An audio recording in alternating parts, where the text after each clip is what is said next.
In similar subsequent research, described in Cuddy and Sinclair, 1999. Participants were experimentally motivated to disparage or think highly of a target by information that this person had evaluated them positively or negatively. The participants completed a test of their leadership ability and subsequently watched a videotaped evaluation of their performance, either positive or negative, delivered by the target portrayed as a management trainee who was either a member of a non-stereotyped group, i.e., a white man, or of a negatively stereotyped group, a white woman in one study, and an African American man in another. It was found that the woman and the African American man were disparaged after providing a negative evaluation, but not after providing a positive evaluation. These differences were absent when the evaluation was positive, hence, the tendency to disparage the evaluator was absent. Spontaneous trait inferences. The notion that persons with a high need for closure will seize and freeze upon early cues suggests that they may make inferences rather readily, and from a relatively slight evidential basis. Furthermore, the notion that such individuals are biased in favor of stable knowledge, due to the permanence tendency, suggests that their inferences will often pertain to general or transcendental categories. Work by Moskowitz, 1993, on spontaneous trait inferences is consistent with such an analysis. The notion of spontaneous trait inferences, introduced by Winter and Ullman, 1984, refers to the case where persons categorize behavior in terms of trait labels, e.g., solving a mystery, is categorized as being intelligent, in the absence of a conscious intention to do so.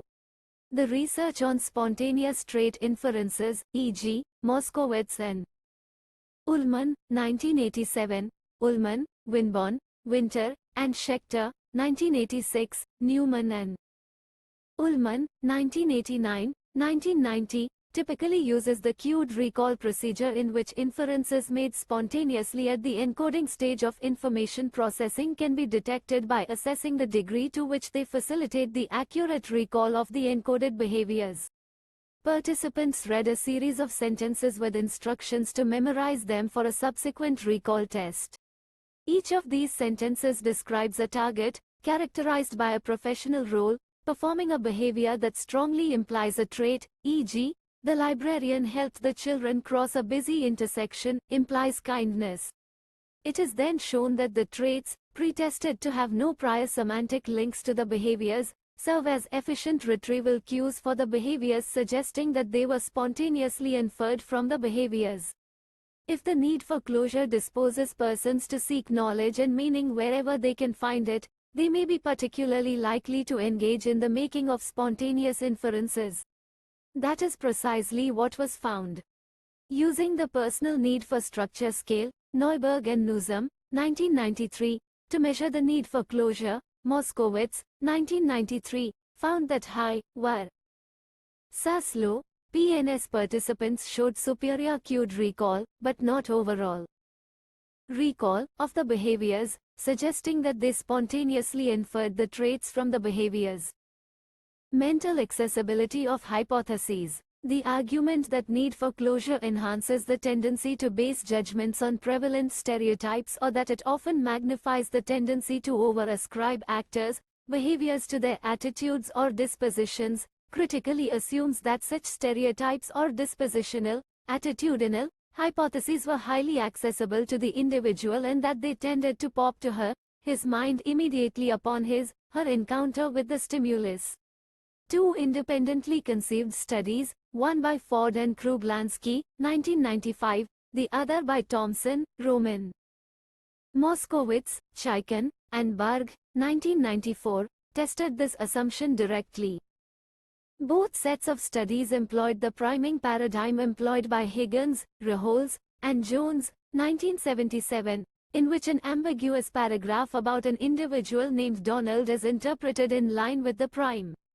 For example, if the description of Donald was ambiguous in regard to the traits adventurous, reckless, priming the word adventurous in a prior, and allegedly unrelated task, would disambiguate the description in a corresponding direction, as would priming the word reckless. In the Ford and Kruglanski, 1995, study, participants who scored either high or low on the need for closure scale, Webster and Kruglanski, 1994, received one of two primes during a memory task, either the negatively valenced adjective reckless or the positively valenced adjective adventurous. They then performed an impression formation task that required them to characterize a target person with a single word after reading behavioral information about the target that was ambiguous with regard to the adventurous, reckless distinction. In one of the experiments, Study 1, the need for closure was manipulated via cognitive load, specifically via rehearsal of an 8-digit number while processing information about a target person. In the second experiment, Study 2, the need for closure was assessed via the appropriate scale, Webster and Kruglanski, 1994. The findings of both studies indicated that participants high versus low on a dispositional need for closure tended to characterize the target more in terms suggesting recklessness in the reckless prime condition and adventurousness in the adventurous prime condition. Furthermore, where in Study 1 the need for closure was lowered via accuracy instruct. The differences between the two primes, i.e., the reckless and the adventurous primes, disappeared. Thus, consistent with the seizing and freezing notion, participants high on the need for closure exhibited stronger effects of priming than participants low on this need. Similar results were reported by Thompson et al., 1994. In their first experiment, participants given accuracy instruction tended less to assimilate the descriptions of Donald to the prime than subjects not given accuracy instruction. Furthermore, scores on the personal need for structure scale, Neuberg and Newsom, 1993, were positively correlated with the assimilative tendency. In their second experiment, Thompson et al., 1994, demonstrates that attenuation of the assimilative tendency under the accuracy condition W is significantly reduced by the introduction of a cognitive load, i.e., a situational manipulation that may increase participants' need for cognitive closure. Recency effects. If construct accessibility is what truly matters as far as the effects of information on judgments are concerned, the notion that need for closure invariably leads to primacy effects in impression formation has to be re-examined. Indeed, on reflection, it appears that under the appropriate circumstances need for closure may lead to recency effects instead. The moderator variable in this case may be the timing of the goal setting for the information processing task. Specifically, it should matter whether the impression formation goal was set prior to the informational exposure or following it. When the goal of forming an impression existed from the start, judgments about the target may be formed online or in a piecemeal fashion, that is, as the relevant person information is received. Under such circumstances, a heightened need for closure may indeed foster primacy effects prompted by seizing and freezing on the early information as soon as it became accessible. When the impression formation goal was formed only following the informational exposure, however, judgments may be made from memory based on previously received notions deemed relevant to the present judgment. In such a case, the most recently received information is the most accessible, cf. Higgins, 1996.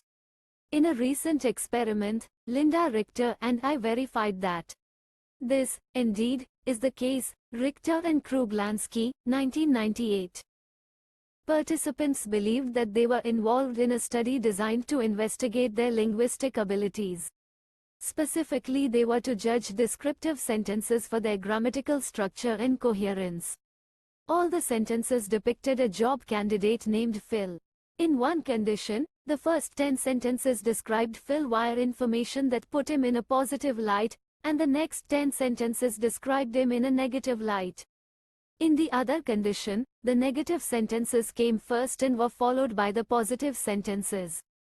Because our intention was to instill in our participants a comprehension goal and not an impression formation goal, information about Phil was presented as a series of separate sentences that the participants were asked to judge for grammatical structure and coherence.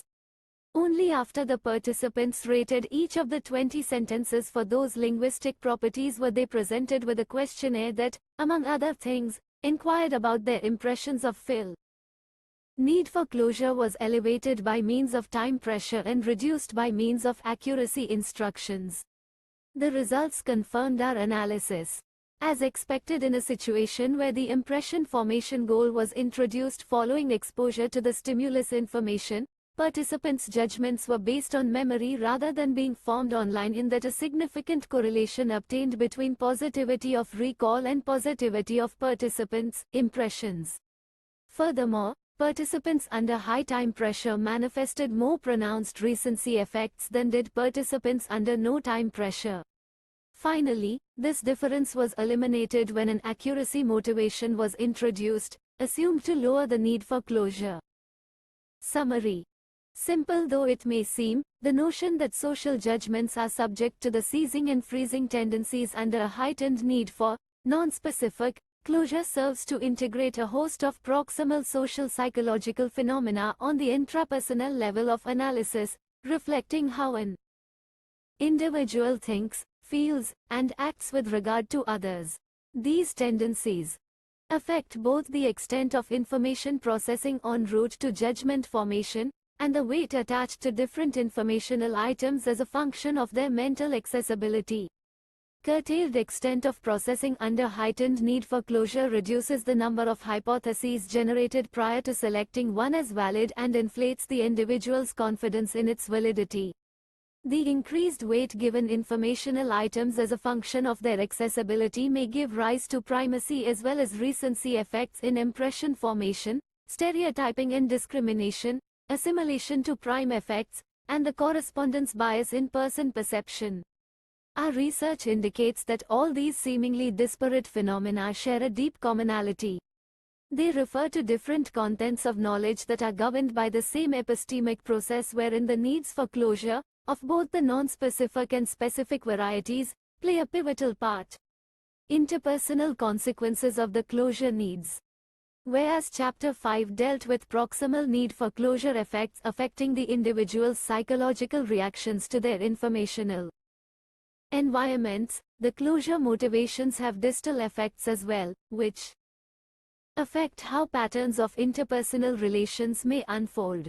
That may be so because our interactions with others are typically accompanied by continuous cognitive activity. We interpret the actions of others in terms of their meanings and intents. We attribute the outcomes that they produce to pertinent situational or personal factors. Nisbet and Ross, 1980. We try to understand their perspectives and to divine their unarticulated thoughts and true intentions. It is the judgments yielded by such deliberations that guide our actions and responses toward others, as well as affecting how we feel in given interpersonal situations. In short, the processing of information about one's interaction partners, and the formation online of judgments about their feelings, cognitions, and probable actions constitutes an inseparable part of social relations. The seizing and freezing tendencies fostered by a heightened need for non-specific closure should transcend, therefore, intrapersonal phenomena occurring in the knower's minds and impact important social effects at the interpersonal level of analysis.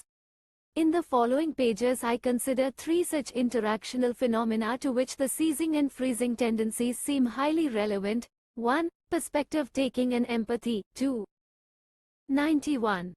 Audience design in interpersonal communication. And 3. Interpersonal negotiations and bargaining. Perspective taking and empathy. According to Davis, 1983, the common term empathy actually refers to two conceptually separate phenomena. Perspective taking is an aspect of empathy that involves an ability to see things from another person's vantage point. Empathic concern represents a different aspect of empathy, referring to the extent to which we may express compassion, sympathy, or caring for another person. Davis, 1983. These two aspects of empathy are interrelated. Perspective taking is likely to affect empathic concern, as we are more likely to feel a concern for others if we understand their situation or appreciate their predicament. The taking of another person's perspective may not be easy. Often it may require substantial cognitive effort because the first thing that typically comes to mind is one's own interpretation of the situation or one's own perspective. An inhabitant of New York, for example, may find it difficult to appreciate a visitor's strong affective reactions of awe, fear, or wonderment to the urban jungle of the city that never sleeps. An expert skier bursting with energy and excitement for the slopes may not readily appreciate the perspective of an exhausted novice who yearns for the crackling fire of the cozy chalet. Indeed, perspective taking may require correction, adjustment, and careful consideration of just exactly how another person may differ from oneself. All this may necessitate appreciable cognitive labor, especially if the person whose perspective one is attempting to divine differs from oneself substantially on various pertinent dimensions. It is at this juncture that the individual's epistemic motivations become relevant to perspective-taking phenomena.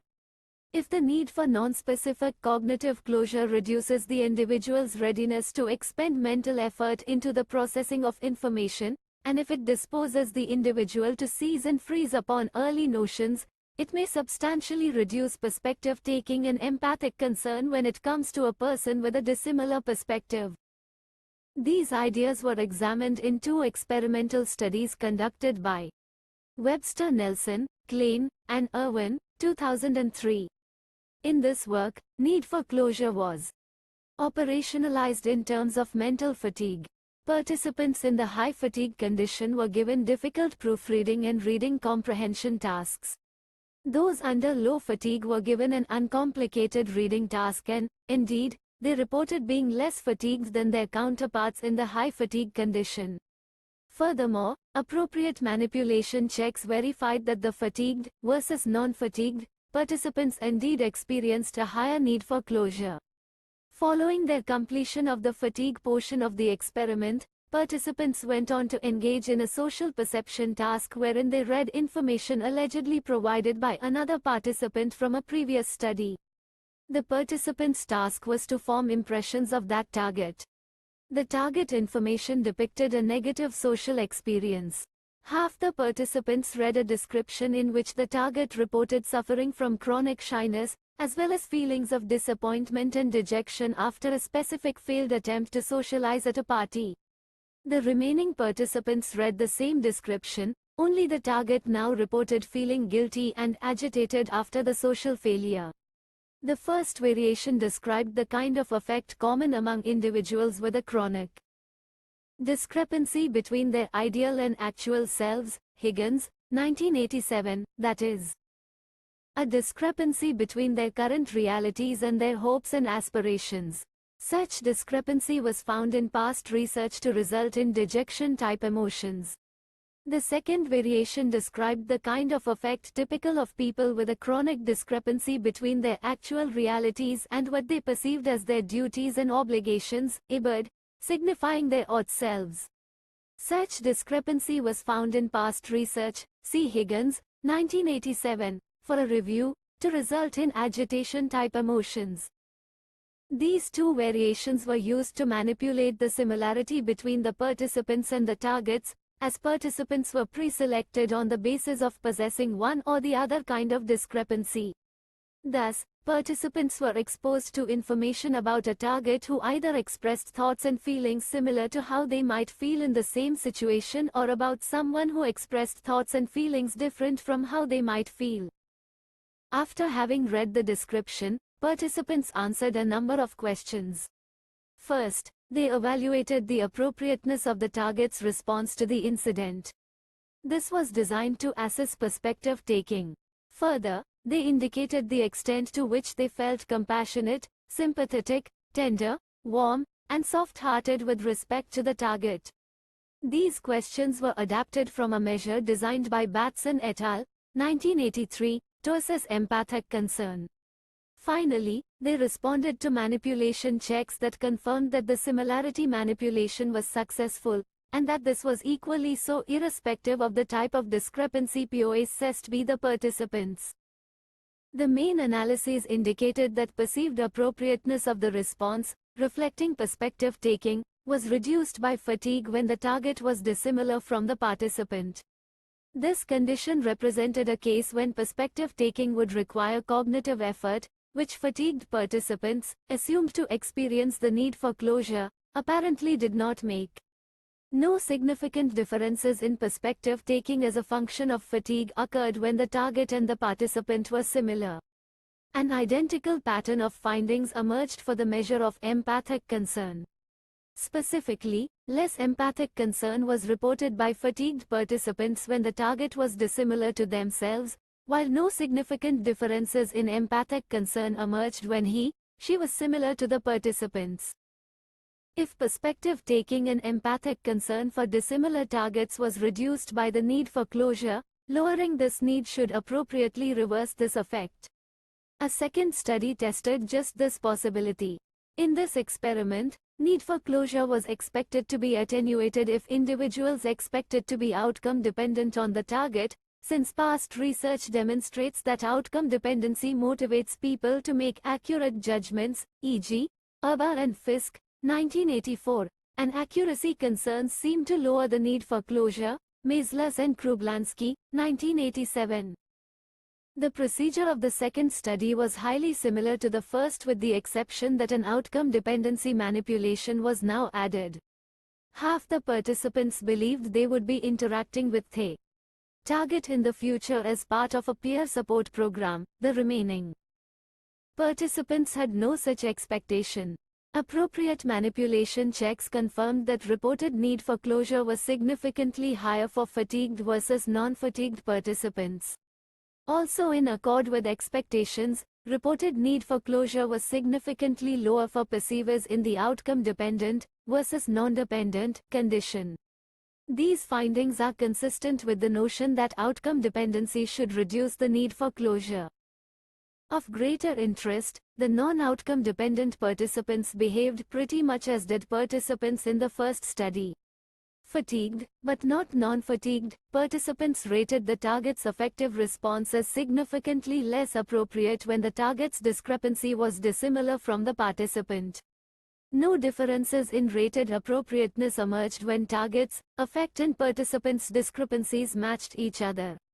The empathic concern data revealed the same general pattern.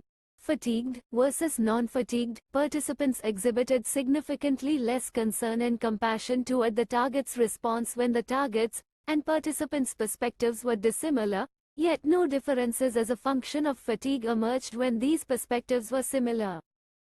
A very different data pattern emerged in the outcome-dependent condition where no fatigue effects emerged on either perspective taking or empathic concern.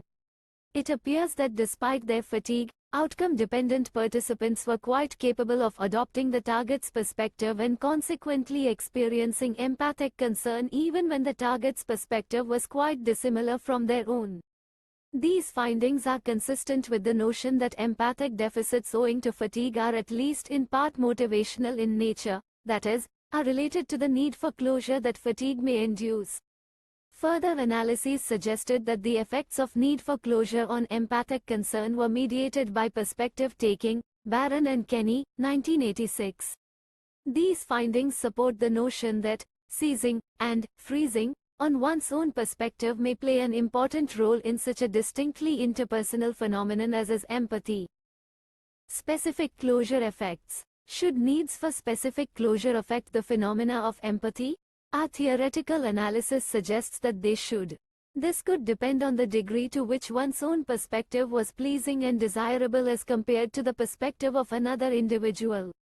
If it was pleasing and desirable, for instance, if one felt good about life and the world, one might be relatively disinclined to switch perspectives and to empathize with those with pessimistic thoughts and feelings about these topics. The literature on mood management processes, see Bless, Klo, and Schwartz, 1996, for a review, provides some indirect support for this notion. Specifically, it suggests that if one's current mood is happy and the information one expects to encounter is unpleasant, one may freeze on one's current ideas and refrain from further information processing. By contrast, if one's own perspective is rather negative and dreary, one might find it much easier to unfreeze and abandon it.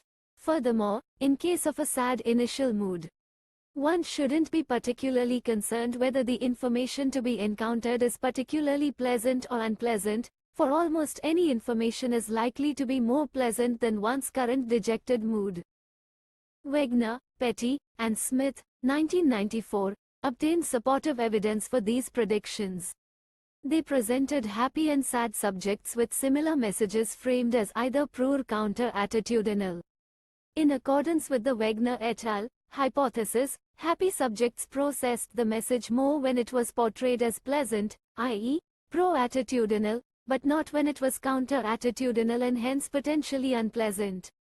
By contrast, the sad subjects, having nothing to lose as it were, extensively processed both the counter-attitudinal and pro-attitudinal messages.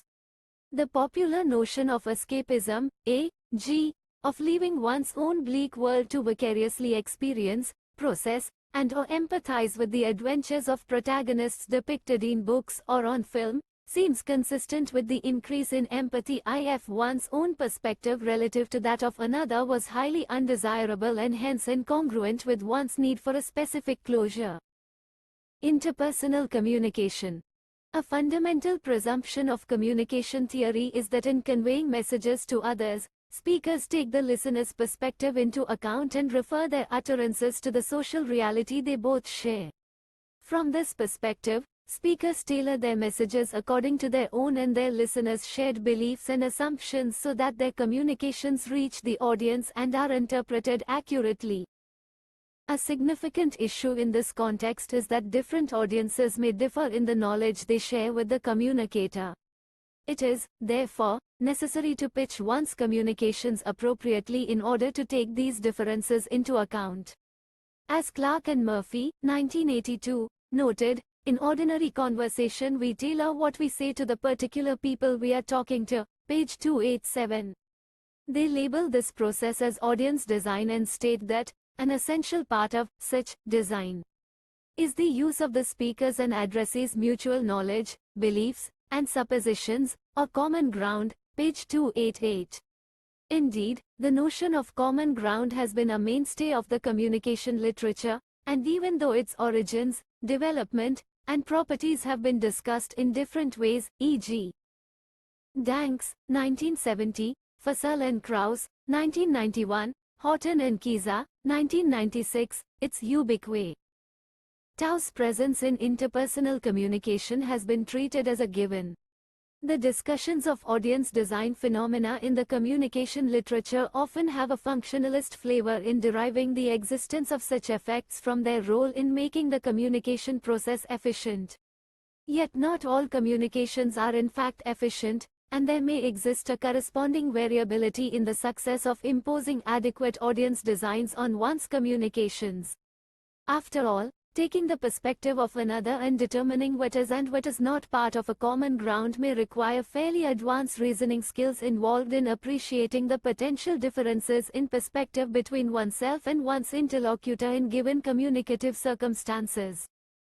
An important task for communication theory is, therefore, to specify conditions under which extensive efforts at audience design will be undertaken and to characterize the cognitive activities they may involve.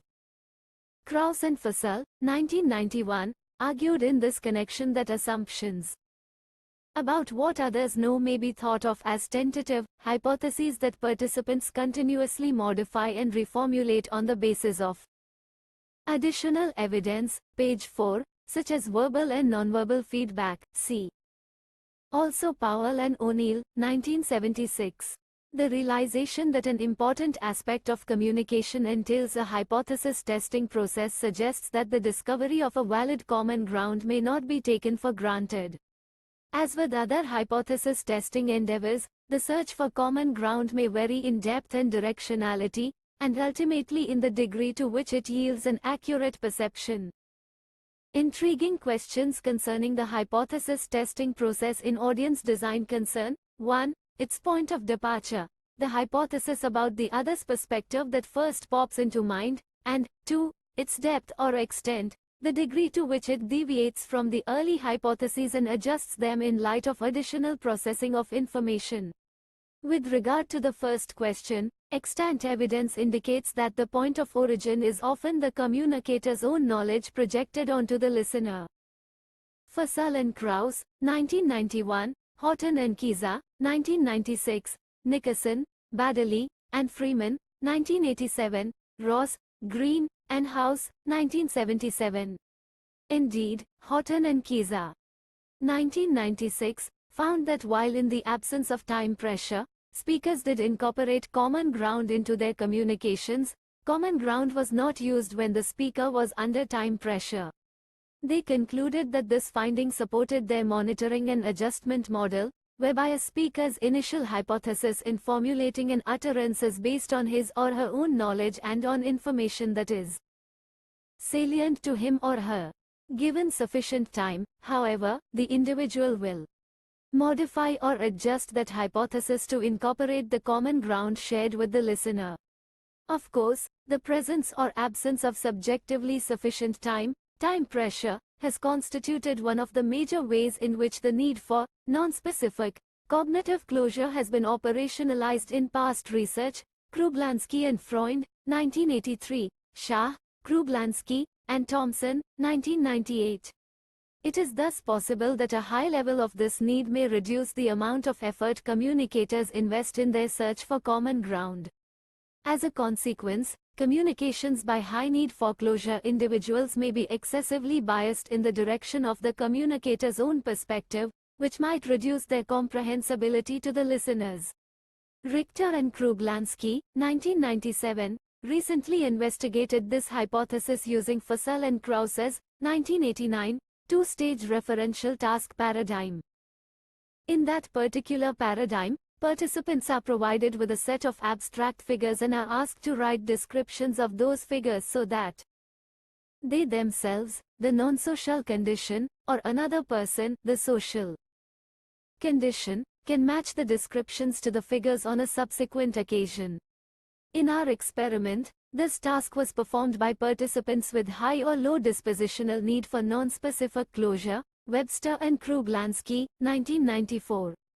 In Fussell and Krause's, 1989, research, participants in the social condition exhibited attempts at creating common ground with their audience.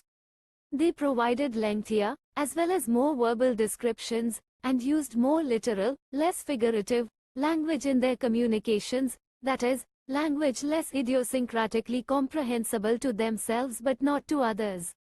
We expected to replicate this result and to find in addition that high versus low need for closure individuals will produce shorter and more figurative messages, a difference expected to be particularly pronounced in the social condition. Participants, introductory psychology students at the University of Maryland, were scheduled to appear in the laboratory for 2 sessions, corresponding to 2 separate research phases. In the description phase, participants wrote descriptions of each of 30 figures after having received either social or non-social encoding instructions. In the identification phase, carried out 3 to 5 weeks later, participants attempted to match a series of 90 descriptions written by themselves and others to their respective 30 figures presented on a poster board. The results confirmed our predictions.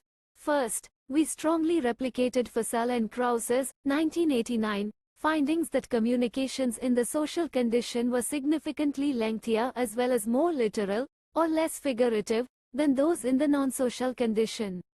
Of greater present interest, the need for closure variable produced the expected effects. Participants with high versus low need for closure used significantly fewer words in their descriptions, and produced significantly more figurative, or less literal, descriptions.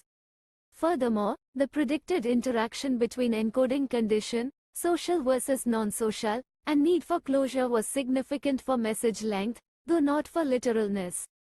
The average number of words used by participants with low need for closure was more than double in the social versus the non-social condition. This difference was much less pronounced and non-significant for participants with a high need for closure. Do these need for closure-driven differences matter to communicative efficacy? Apparently so. First, replicating again Fussell and Krause's, 1989, research, we found that in decoding descriptions by other people, The rate of successful matching was significantly higher if those descriptions were encoded in the social versus the non-social condition. More importantly, from the present perspective, significantly more descriptions encoded by low need for closure communicators were correctly matched to the appropriate figures than descriptions encoded by high need for closure communicators. Specific closure effects. If our theoretical analysis is correct, needs for specific closure should also have significant impact on communicators' ability to impose effective audience designs on their messages. Specifically, the ability to impose such designs should depend on the relative pleasantness to the communicator of his, her own versus the interlocutor's perspective. If the communicator's perspective was rather subjectively pleasing, whereas the interlocutor's was rather undesirable, to the communicator, his audience design